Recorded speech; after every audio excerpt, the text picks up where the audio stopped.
Halo semua, salam sejahtera Malaysia. Selamat datang ke channel Fels Lifestyle. Tonton dan perempuan yang amat dihormati, terima kasih kerana setia bersama di dalam channel ini. Dan kepada anda yang baru di dalam channel ini, selamat datang admin ucapkan.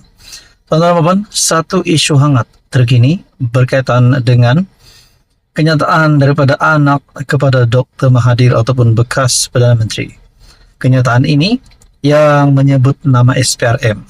Akhirnya Tan Sri Azam Baki juga telah meresponi kenyataan daripada anak Dr. Mahathir itu. Artikel daripada Malaysia Kini berkongsi kenyataan daripada Ketua Pesuruhjaya SPRM Tan Sri Azam Baki.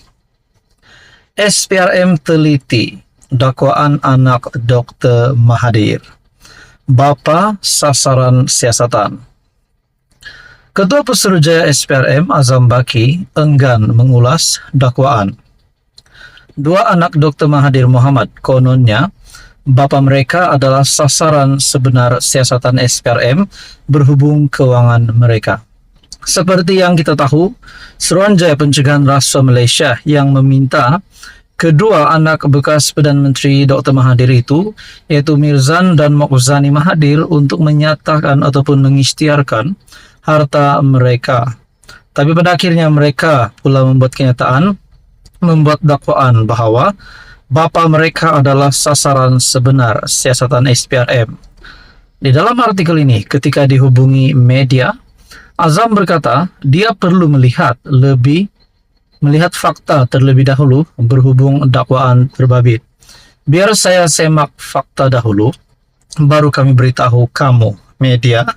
Katanya selepas menghadiri majlis pelancaran Pusat Kecemerlangan Keselamatan Cyber yang disempurnakan Perdana Menteri Anwar Ibrahim.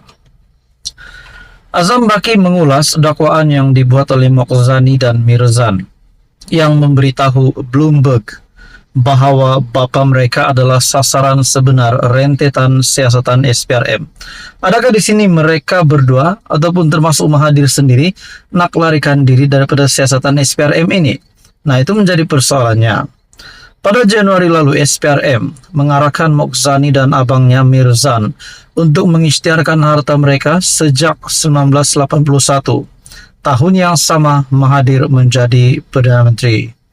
Kedua-duanya memang dikenali sebagai ahli perniagaan dan dikatakan memiliki kekayaan yang besar.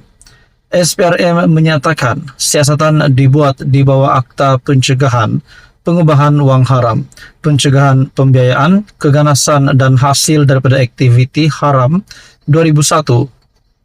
Suruhanjaya itu menyatakan siasatan dimulakan pada Ogos 2022 terhadap semua entiti yang disebut dalam laporan Kertas Pandora dan Kertas Panama. Pada masa itu SPRM menjelaskan arahan itu adalah sebahagian daripada siasatan terhadap rekod perniagaan di luar pesisir yang didedahkan sebuah konsortium kewartawanan, namun tidak menyatakan yang Mahathir adalah sasaran utama. SPRM menetapkan Februari lalu sebagai tarik akhir untuk Mirzan dan Mokzani membuat pengisytiharan.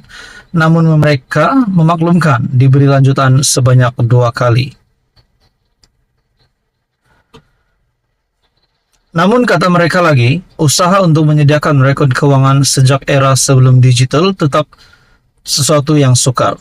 Nah, saudara-saudara, tuan-tuan dan puan, selepas Mokzani dan Mirzan diarahkan oleh SPRM untuk mengisytiharkan harta, mereka membuat kenyataan pula bahawa bapa mereka yaitu Tun Mahathir adalah sasaran sebenar siasatan SPRM.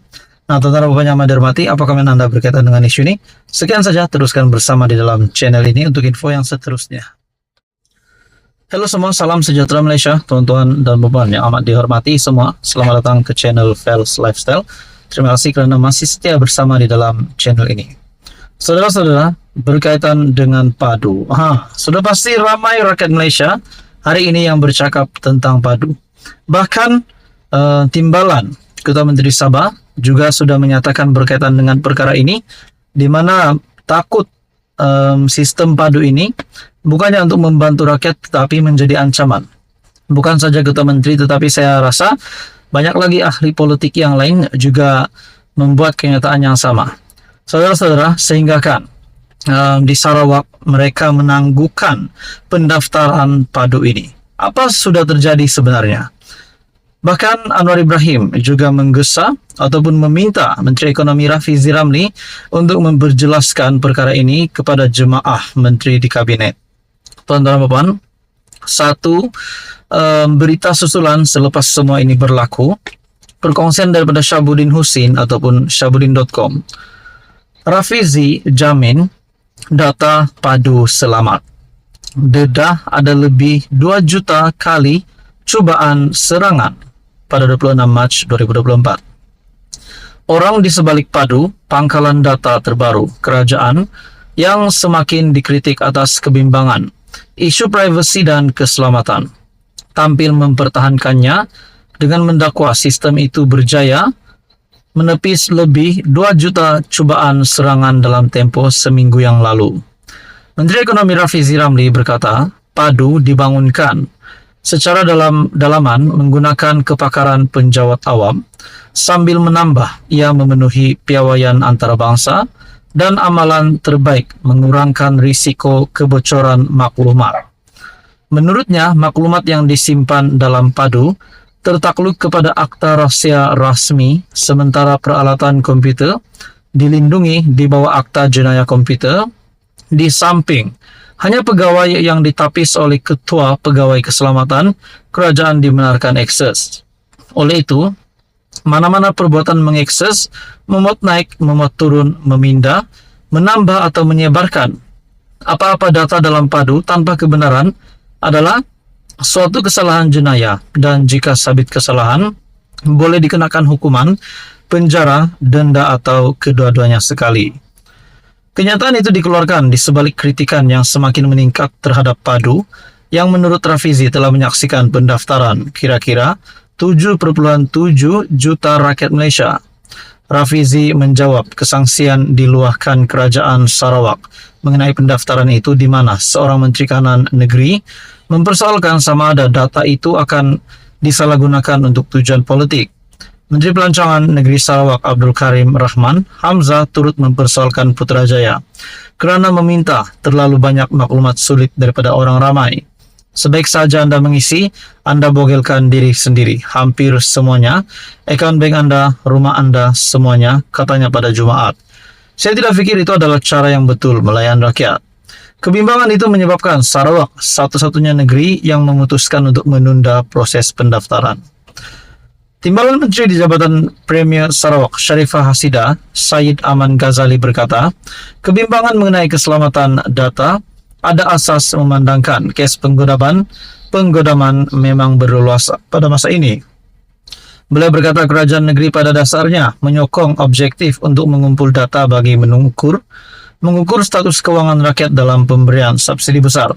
Namun bukanlah hingga ke tahap mendedahkan profil sulit dan pribadi seseorang yang sememangnya tidak wajar didedahkan. Di sebalik kritikan itu, Rafizi bertindak sambutan terhadap padu telah naik mendadak dengan 2,3 juta lagi orang mendaftar dalam 7 hari menjadikan jumlah keseluruhan 7,7 juta. Apa komen anda berkaitan dengan isu ini? Sekian saja, teruskan bersama di dalam channel ini.